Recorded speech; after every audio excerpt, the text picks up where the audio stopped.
At this time, we're going to move forward into the evening as we discuss on that very note, students. Entertainment industry outreach to students. At this time, we're going to have Stephen Galloway, executive editor of The Hollywood Reporter. Bettina Fisher, Director of Educational Initiatives, Academy of Motion Pictures, Arts and Sciences. And we have two students. Hearing from the voice of students is like none other, and they're from the graduate of the Women in Entertainment Mentorship Program from The Hollywood Reporter, and we're gonna have Amanda Rhodes and Yesenia Cux. Please join us on the stage.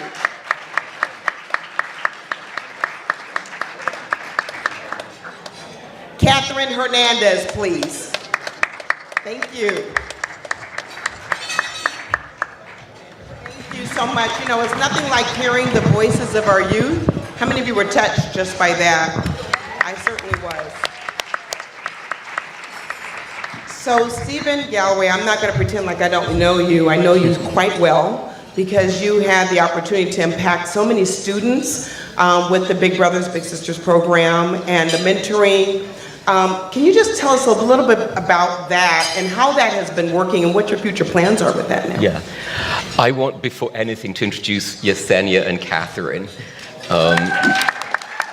They're really just extraordinary, and I met them a couple of years ago. They both coincidentally happened to come here from Guatemala, which is not essential in our program. We take any young women from difficult backgrounds, and they both applied. They both wrote essays.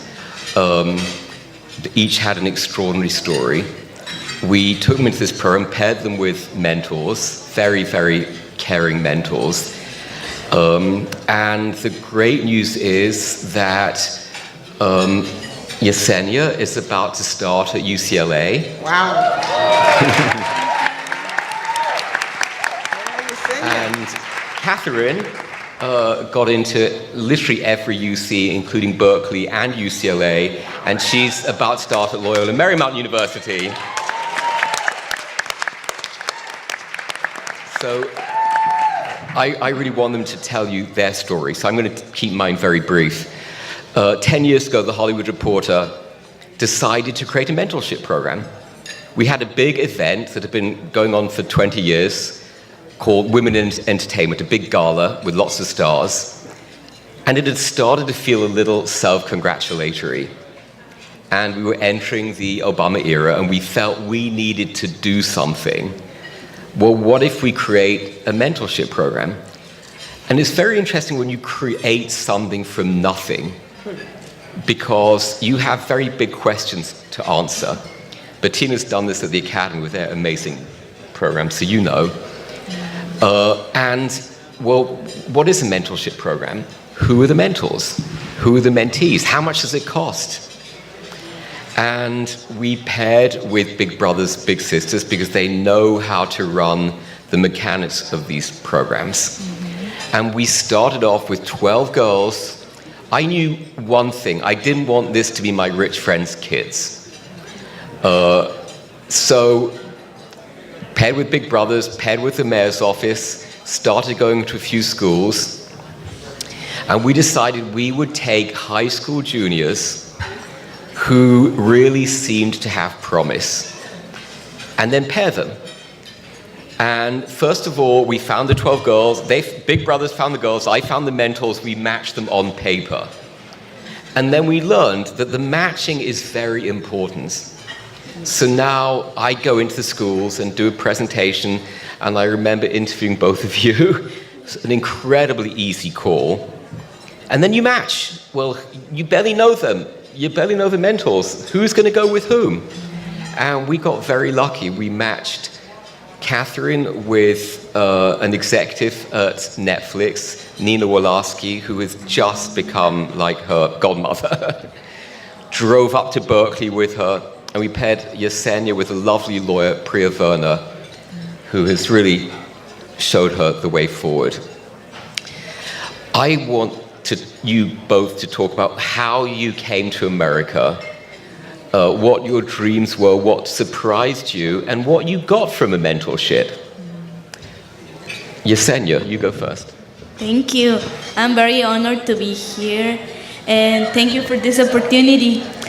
I was born in Guatemala. My first language was Quiche, a dialect, and after probably 4 years, I started learning Spanish, and the way of how we see education in Guatemala is kind of like wasting time. So why do we seek an education if you can start working since a child and you can earn money and help your family? And that's how my family see education. And my father was an alcoholic, and he was very impulsive when he got drunk, and I used to receive physical abuse from him, and not only me, only my little siblings and my mother. And I saw that from my sisters too, because I have two sisters who are married. And the first thing that they did was to get married and bear children. And I was expected to bear children by my 13 years. Wow. And that's how we see success. And I wanted to break down that stereotype of getting married or bear children. And I see the power of education. I saw the power of knowledge. And I said, okay, I want an education. I don't want to suffer because I'm gonna get a husband who will be probably drunk, or I'm not gonna. Not all husbands get drunk, you know. Smart girl. And I was living in poverty, and my family didn't help me on getting an education. And when I was 15 years old, we didn't have anything at home, and we were very poor. And I was like, okay, if I go to the United States and I work, maybe that's how I can help my family. My idea was not receiving an education here. I was supposed to cross the border of the United States legally, but I believe I was fortunate enough to be caught by ICE. And thanks for that, they sent me to a foster care for 2 months, and after that they placed me under my sister's legal guardianship. And because of that, they required me to go to school. So instead of just working, I had to go to school. I also have to work full time my first year when I came here, because I have to borrow money for my journey. And I have to keep a balance between work and my education here. And at the beginning, I started to learn about higher education. What does that mean here? And being as a first generation college student, I have no family role models to go and ask for an advice or tell them, oh, what do I have to do to get a higher education, what I need to do. And because I'm first generation, and most of my family didn't receive an education even in Guatemala. And that's how I started to be part of different programs after school in my school. And then I found out the program of Women in Entertainment Mentorship Program. And I thought it was a really good opportunity, and my college counselor helped me a lot to do the application process, the interview process. By the way, that was my first interview, a real interview in the United States, and it was completely in English. And when I finally I was told that I got into the program, I was very happy, and they were able to match me with Priya Verma, who's my mentor. And what I got from the program is that everyone believes in you. Everyone, if you tell them, oh, I want to pursue higher education, they're always supportive. And that's what I value the most about the program, because they believe in me. Even though probably my family didn't believe in me, they did. And my mentor, Priya, she's the one that I believe without her, I couldn't be where I am now. And thank And so you, you're Student now, Guadalupe. you are now, let's give her a hand. You are now a role model. Thank You are now. Catherine? Good evening, my name is Catherine Hernandez. First of all, this is such a privilege for me to be here this night. I am from Guatemala too. I grew up in under-resources community in Guatemala. A couple of years ago, my little sister was diagnosed with a terminal illness called cystic fibrosis, which is really new for me and my family. And in my country, this illness is really uncommon. So when she was born, the doctors didn't diagnosticate on time her illnesses. Because of her illnesses, my family and I homelessness for 1 year. And during that year, I had to live under a bridge with my family, where many times all I had to eat was a single egg with my family. This situation forced me to get multiple jobs at my country. I started working at a restaurant before going to school, and I didn't have the possibilities to buy my books or school supplies, so I started working also after school, cleaning the classrooms and the smart boards in exchange of copies of my books. So getting an education for me was really difficult since a very short age at my country.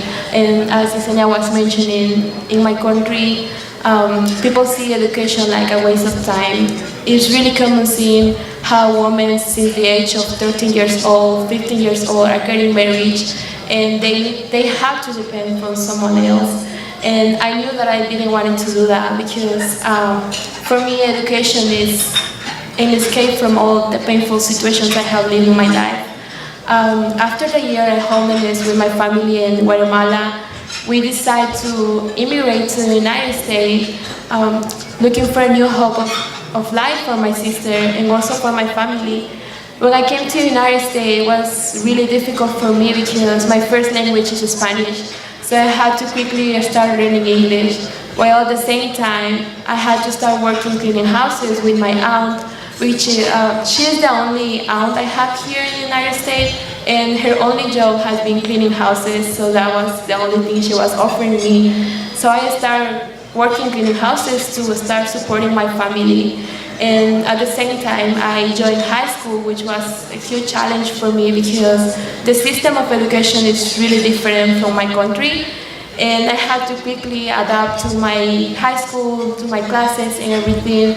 So one day I found the IE program, which for me was a salvation. I didn't even know how to apply to university, to colleges. And being part of the IE really changed my life forever. I was matched with my mentor, Nina Wolarski, and she is such an angel for me. I always say that to her, that she is more than my mentor. She became my friend, my sister. I can believe in her, and something that I always say that is really important from the program is that you always find people who believe in you. And actually, it was the first time that someone was believing in me, in my potential. And I just can say thank you very much to Steven for always encourage us to go beyond, to break up with the stereotypes that we have been marked for years. Let's give her a hand. Thank you. You know, as you're talking as both, and I cannot wait to hear from you, but as you're talking, these young people, listen, I know we're pressed for time, but it's nothing like hearing from the voice of our youth, because that's what it's all about. And this is an impact upon their lives, and this is why we're here. And as an educator, we just can't do it alone. We cannot do it alone. We need the hands and the help and the partnership and the support of others. And Bettina Fisher, whom I met many years ago, and you look just so gorgeous tonight, working with the Academy, working with the Oscars, doing so much. I don't think people know the additional things that you do to help bring exposure, access, and opportunity for underserved youth. And when I heard about the Careers in Summit program, and Careers in Film Institute and Summit, as well as the Academy Gold program, can you share a little bit about that? And I'd love to hear from one of the scholars you brought tonight. Sure. A lot of people don't know that the Academy has a foundation that handles education programs. So we have our Student Academy Awards, we have Nickel Fellowship, we give out grants, and then 2 new initiatives, which I'm in charge of. 3 years ago, we started the Academy Gold Internship and Mentoring Program. We started out with 69 students. Last year we had 107 students, and this year we're going to have about 120 students. So these students come from all over the country. We had 55 universities and schools represented last year, and we're not just targeting students. It's a diversity and inclusion program as well. So we're not just targeting students here in LA. We're targeting students that also go to community colleges, that go to trade techs, not just the traditional 4-year college. So during the 8 weeks, and I want to make it quick because I want Amanda to have a chance to talk, but during the 8 weeks, students, they get to go to workshops, panels, anything that you can imagine about the industry. We have 2 days on a soundstage at Warner Brothers. We also partner with the industry, so we have 28 different partners, and they are major studios, technical companies like Panavision, IMAX. We also have some small production houses that we partner with as well. So the students come to us in the evenings for workshops and panels, and then after the 8 weeks, we pair them up with a mentor, and then they become alums of the program, so that we keep in touch. And it's just like with the college where you have alumni programs. They are now part of the Academy. They come to us for alumni programs, and we keep up with them until they get jobs in the community. I'm rushing, because I want Amanda to have a chance to talk. One quick other thing that we started 5 years ago is our Careers in Film Summit that Dr. Jackie alluded to. And we bring in students from Compton, Inglewood, Artesia, all over the place. We have about 700 students that come, workshops and panels all day, and then we also live stream it so students can watch it online all across the country. So I want Amanda Rhodes to get a chance to speak, because she's one of our scholars.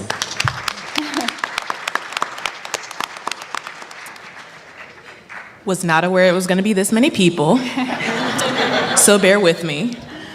So I currently am working at Disney, and I am a former Academy Gold student, and I went to Howard University for film school. So HU, NEHU, okay, all right, thank you. And so I just want to kind of put the reality into perspective. So my father is Southern, from North Carolina. He grew up one of 11 children on a farm.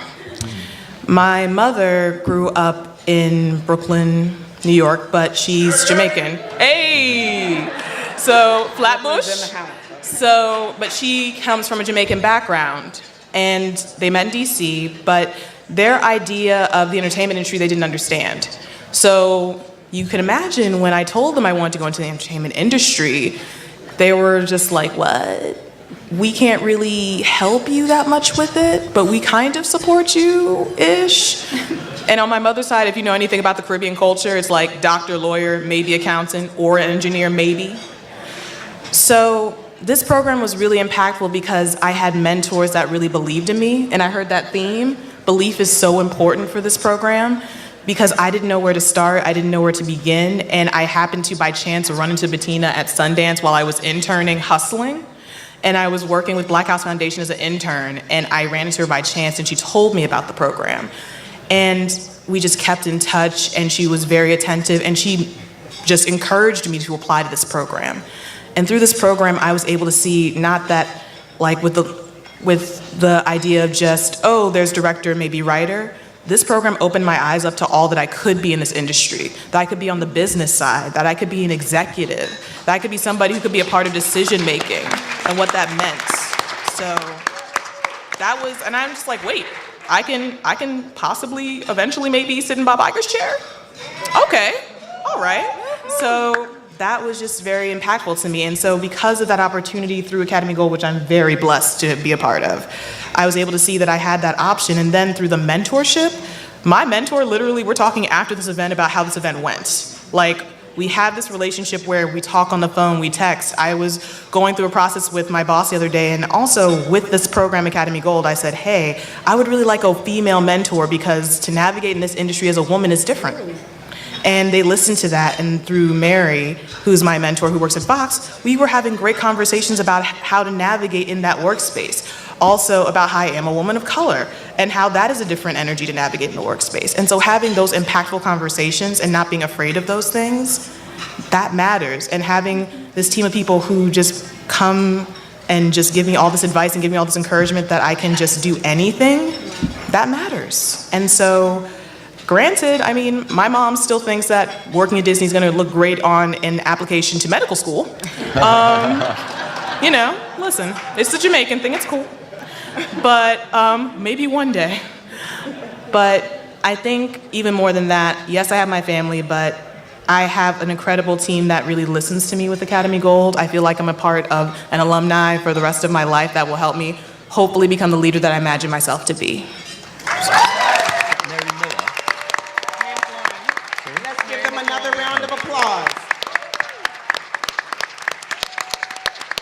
And for each of you, first of all, we just want to say we honor what you do.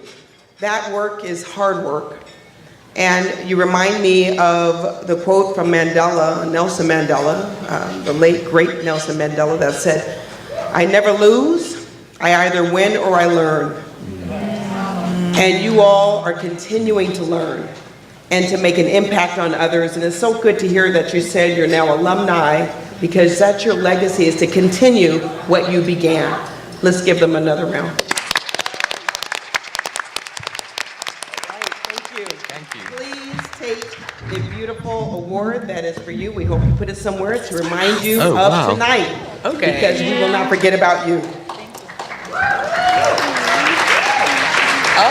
We're cute right now. Okay. Can we take a quick picture? And this is not the youth of tomorrow or the future. This is the youth of today. Okay. Okay, let's take a quick picture. Let's squeeze in, we know each other.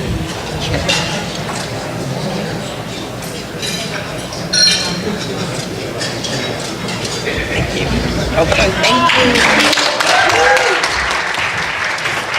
All right. Matter of fact, are there any educators in the house? Raise your hand if you're an educator. Let's give the educators a hand. All educators. I always have to give a shout out to all the educators. Thank you, my fellow educators. Thank you, thank you, thank you. You get a car, and you get a car, and you can, no, I'm just kidding. All right, that was just my moment. I'm waiting for her to move on so I can, you know, it won't happen. She's gonna be around for a while. All right, now it is time for professional athletes, change agents, and community visionaries. Can I please have Lawrence Jackson, USC NFL star, Seattle Seahawks, come. Marv Fleming, four-time Super Bowl champion, Green Bay Packers. Bob Grant, NFL great, Super Bowl champion, Baltimore Colts, and Wake Forest University. Ron Brown, Olympic and NFL great, Los Angeles Rams. And Candace Cable, Paralympic superstar and adapted sports activist.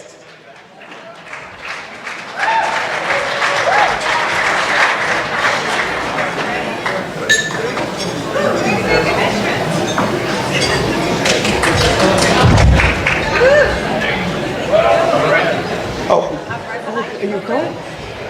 And this wonderful panel that is coming up as I speak will be moderated by none other than Jeremy Rosenberg, Vice President of Marketing and Communications from the LA 84 Foundation. Thank you, sir. He is coming at this time. Let's please give him a round of applause. So, Grant. Bob, you here, Bob? Okay. Guess that's mine right here. That's Fleming's. All right, before we watch the video, good evening everyone. Before we watch the video, I'm inspired by the raising of the hands a moment ago. Could everyone throw one hand up in the air for a second? All right, If you, like me, have already decided that someone you saw on stage is someone you want to collaborate with, put the hand down because you're done. All right, so all y'all with your hands still up, you got 2 or 3 more panels with some really amazing people. So by the end of the night, maybe we'll do it again. Okay. Let's hope. And you can also ask for a long distance high five. Everybody, let's do it. Okay. You can start the video at this time.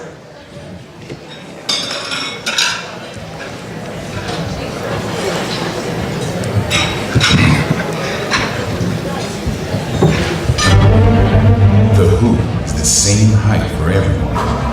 100 meters. It's 100 meters. Sports don't care about skin color, gender, or zip code. Everything's equal. But when it comes to access to sports for kids, why isn't that equal? Let's close the play equity gap together. Go to la84.org to learn more.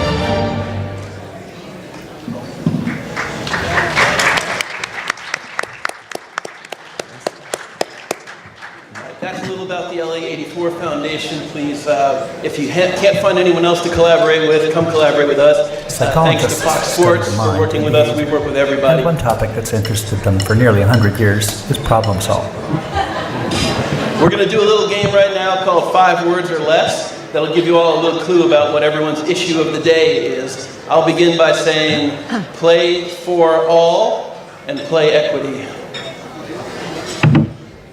Hello.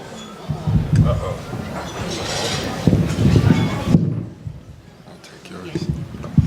Hello, my name is Lawrence Jackson. I'm President and Director of Sciences for SmartFit, and I'm interested in sharing cognitive motor technology that we're using to help redefine the neural networks of the youth and professional athletes.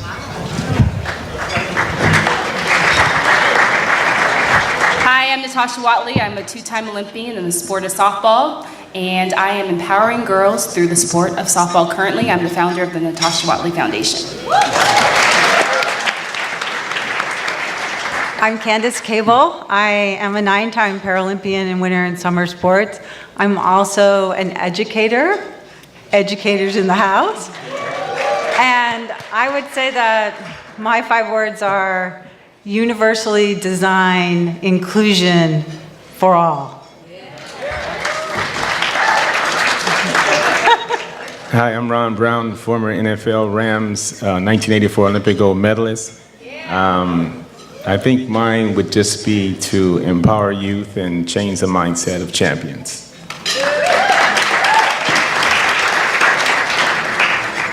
I am Bob Grant, Uncle Bob, to even our guys who are 90 years old. But Andrew, you can tell everybody that I went to high school with you. I am chairman of the board for the Retired NFL Players Congress. And in our communities, I will give you just a few words, and maybe we'll get to talk about it later, those words later. One is civilization. The other one is society. And the other one is aloha. Aloha, brother. Aloha, brother. I think that answer deserves you keep rolling. Tell us more about Players Congress. The Retired NFL Players Congress is the business arm of the retired players of the National Football League. Most of the jackets that you see in stores and Fanatics sells or in the NFL stores were either imported by us or made here. Right here in Los Angeles, we are the largest manufacturing facility for jackets, not just for the NBA, Major League Baseball, the NFL, I think I said hockey, NASCAR, the United States Army, Navy, Air Force, Ford, Chevrolet, and we do contracted work for Disney, CBS, and a lot of other people. This organization was formed and is owned by retired players. We are in the business of making money as a C Corp, and Ron will probably bring up our nonprofit, which is Save the Game, but we are very active in many aspects of our community. We do a lot of work in the inner city schools with youth. We start our young people off in school there with the most important lesson that we can teach them. So I open every class, whether it's financial literacy or goal setting up, with asking them, what is your number one job? And all of our students can tell you that their number one job every day, especially in this world that we're living in here in Los Angeles, Chicago, and other places, is to stay alive.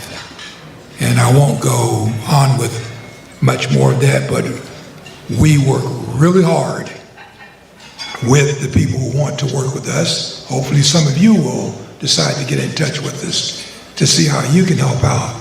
Because I'm going to tell you this, as Uncle Bob, everybody who knows me, I didn't really go to school with Andrew. As a matter of fact, I retired from the NFL in 1972.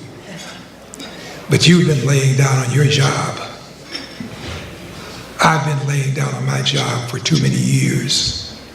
And if you don't believe me, look at these kids that we have out there. Not just the black ones that are killing each other, but the white ones that are coming into churches, synagogues, and places, and killing people that they don't even know. I'll close here saying that I believe that all of you, my grandfather told me that civilization was marked by the time that people came together. That is what civilization is, to work together, to make their communities a better place. I'm a civilized man now. I wasn't always. It's great being in a room with other civilized people, because if you didn't care and you weren't a team player trying to make things better in this world, you wouldn't be here too. So congratulations to you for being a civilized person, and we can do more than we're doing now. No need in us coming here and blowing out what's about the great work that we're doing like you're now. You know that there's a lot more to be done.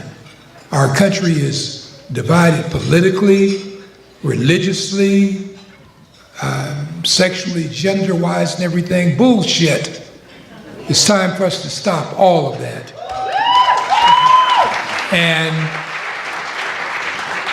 you don't pick the people that you're going to work with based on the kind of ice cream that they like. I friends to like the same kind of ice cream that I do. If you want to do something good and positive, I will work with you. I don't care if you like chocolate or vanilla or the Rocky Road, all those crazy new flavors that the young people have today. Rocky somebody, Balboa, I don't know. Rocky somebody.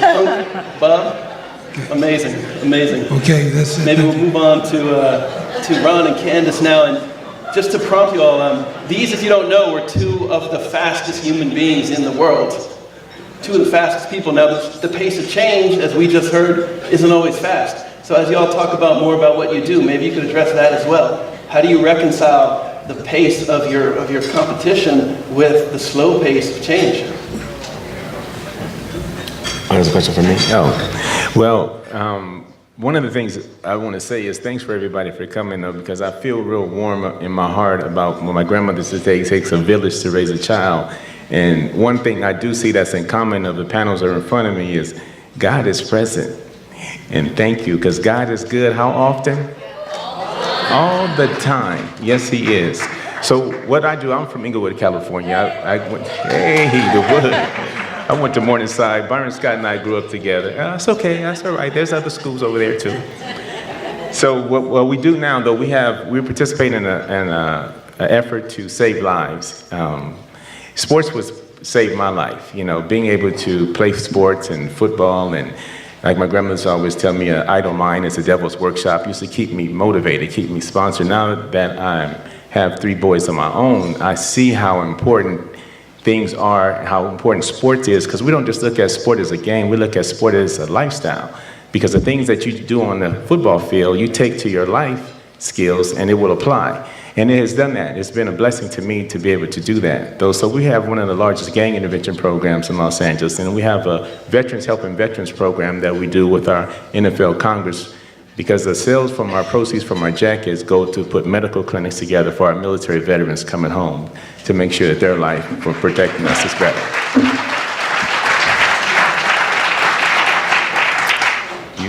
Candace? Oh, I'm sorry, I forgot the question. You're one of the fastest human beings, you know, that prompt you. Pace of change for societal change is often slow. You do a lot of work with adaptive inclusion issues. You know, how do you reconcile like the competition pace with the sometimes slow pace of change? Thank you, Jeremy, for putting me back on the track. I'm just so in awe of this panel and all the people here tonight, and I want to say thank you for inviting me to be a part of this and all of us to be a part of this, because there's so many takeaways. I mean, one of the ones that right off the top was, you know, was the speaking light into them. I just like, that's just blowing me up inside.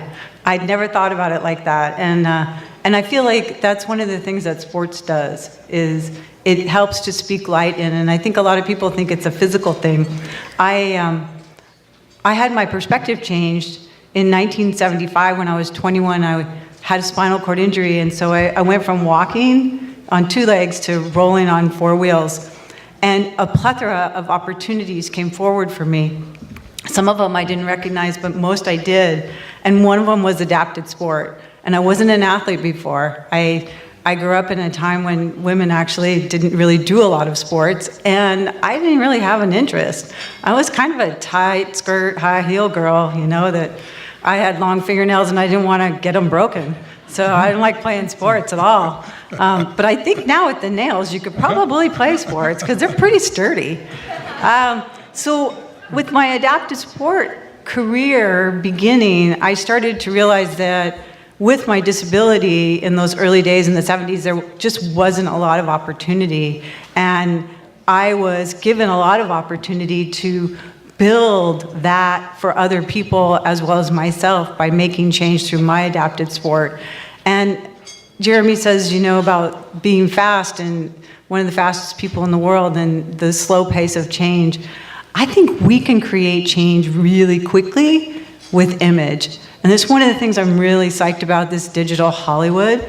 And I have to say, it's the first time I heard of it, and I'm super psyched that I'm a part of it right now, because I just started working with a group called Respectability that dismantles stigma and creates opportunities for people with disabilities. And we're working in the employment space, and one of them is getting people with disabilities in front of and behind the cameras in Hollywood through our digital work. And it's really exciting because we're looking at these things speeding up because of the imagery that we're bringing forward. And the imagery, I mean, can change the way people think in a second, right? Like when you see it, sometimes, and you don't see it, you can't believe it, but when you see it, you can believe it. Because I never saw someone in a wheelchair before. I couldn't imagine it until I saw other people in wheelchairs doing things. And that's the thing with adaptive sport that really sent me on that path, flying with education around understanding disability, is that sport speaks the language of universal design, easily and effortlessly through inclusion. Everybody can play, and playing is what it's all about. And so I'm really happy to be able to share some of this with you right now. Thank you. Natasha, the LA84 Foundation, where I work, we believe in life ready through sport. We're not trying to have our grantees, raise up the Williams sisters or Russ Westbrook. It happens sometimes, but that's a happy accident. Your foundation philosophy seems to be similar. Am I right about that? 100%. Yes, I think a lot, like how everybody else has said, how much sport impacts your life. And myself, I started playing softball when I was 5 years old. Similar to this young lady that was talking before. My mother's from the Bahamas, my dad's from Louisiana. Imagine I come home, I tell them I want to play softball, and they have no idea how to help me out. But for me, it's super simple. I grew up playing softball, and I didn't have anybody to look up to. I didn't have anybody that looked like me, and it's that simple. Just being able to give access and give opportunity to young ladies, and that's what we're doing, or the foundation that I founded. We're doing that in South LA, and we're doing that here in San Fernando Valley. We have a makeup of majority minority girls who have never heard of softball before, and I want every young lady to know what softball is, because I am of course biased. And if you guys are watching softball these next couple of weeks on ESPN, please give us some ratings. That'd be great. But I think just through sport, there's just so much that you gain. Personal development, that's what we're teaching. We're teaching healthy lifestyle. We're raising these young girls to be the next leaders in our community, and it's just so important. All of the tangibles that you get through playing sport, and that's what we're trying to provide here in South LA.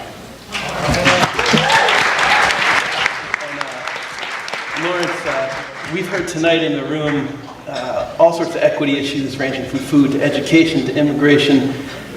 You're working on technology equity, it seems to me. Yeah. And your work is actually quite relevant to the whole 3 days of this conference. Maybe you can talk a little bit about it. Yeah. With play equity, you see United Nations has Resolution 5855 or 58.5 that promotes health, sports, and physical education as a means for peace and development. And looking at that, we see that as an opportunity to make an impact, whether it's physical education or sports performance, but it comes from reimagining play equity, where it takes 17 visual skills to perform in reading, sports, life, and learning. And so when you have a technology program where you can learn math, you can do square roots, division, multiplication in a team setting, that's super beneficial to getting kids excited about participating in physical education. We're doing a lot of work with Boys and Girls Clubs. We see that kids choose healthier foods after they work out on our device. And it also has a ton of benefits for sports performance, largely injury prevention, where you're talking about girls in softball. There's a lot of work that ESPN is doing with increasing participation in sport, whether it's male and female, largely from the inner city level. But at the same time, you have a lot of injuries in high school, whether it's concussion, acute, catastrophic, different things like that. Sports vision training has been shown to reduce injuries up to 80%, and it's something that not a lot of people know about, but it's something that has the benefit of reshaping the neural architecture of your brain. And when we talked about the social determinants of health earlier, students that are individuals that have 4 or more acute and catastrophic events that happen in their life, they get put into a category where depression, unemployment, different things like that are more likely than not to happen. And so with that, we see that sports, you look at the NBA and the NFL, I think they're both over 70% black, which is, extremely overrepresented, as the population is about 13.5% black. So it's an opportunity to extend into sports, into physical education, a technology that not only will help with play equity, but help in a smart way by teaching, promoting and teaching the visual skills needed for reading and learning, as well as teaching some of the skills, the movement strategies, different things like that prevents injuries, including concussions, ligament tears, and pivot-based injuries in the major sports. So we see the work that we do with SmartFit as an integral and a key to the sports industry going forward, as it's the sports vision training combines the biomechanics aspects of training, but also the neurological aspects of training, which the eyes are the least are the most undertrained part of an athlete's bodies, and there's 8 muscles in the eyes, and most athletes have severe ocular dysfunction and don't know it. And so we're looking to bring this not only to inner city schools where the sports participation is high, but it's also a public health crisis when you look at the large amount of kids. There's 1 million kids every year playing youth football, and there's over hundreds of thousands of injuries. It costs not only parents, but government, taxpayers, millions and billions of dollars in healthcare and things like that. So we're looking to make an impact in that. Thank you to all 5 of our community visitors and changers. Way Just past a little my taste of the work they're doing. Come find them after.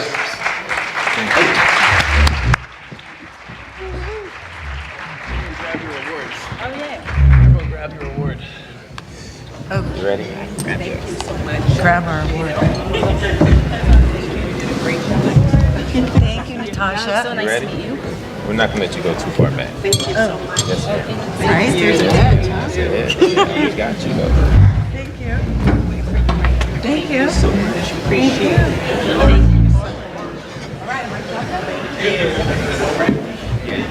Thank you, sir. Thank you very much. Okay. Let's give them another round of applause. Now, you don't want to leave. How many of you see that ticket? That ticket represents a raffle that is going to happen at the end. And it has some wonderful prizes in store. A signed football, 2 signed footballs, LA Rams, and I believe we have one from the Chargers. And we have also something wonderful from the Ronald McDonald House. How many of you know about the Ronald McDonald House? Helpful to many parents. I was someone who stayed there when my son also had to be hospitalized for a short period of time. Melissa Sandfield, where are you? There she is. Let's give her a hand. She came in from the Ronald McDonald House. I can't see you. Who brought something for our raffle, but I also just want to give a few other shout outs really quickly. Lenny Borstein is here from the YOLA program from our wonderful LA Philharmonic. She is in the house. Where are you, Lenny? You got to stand up, Lenny. They can't see you. How many of you know we need the music back? They are moving to the Inglewood city, the city of Inglewood. And sports also happens with horses. How many of you love horses? Well, we're learning horsemanship. Our students are learning how to care for horses, and we have Montrell Montgomery here from the Platinum Plus Scholars Program. Platinum Plus Scholars, right? Is that right? Where is Montrell Montgomery? There he is in the back. Now, don't you have where's the hat? You got to put on the whole thing so we know. All right, let's give him a hand. And he brought all of the family with him. Platinum Plus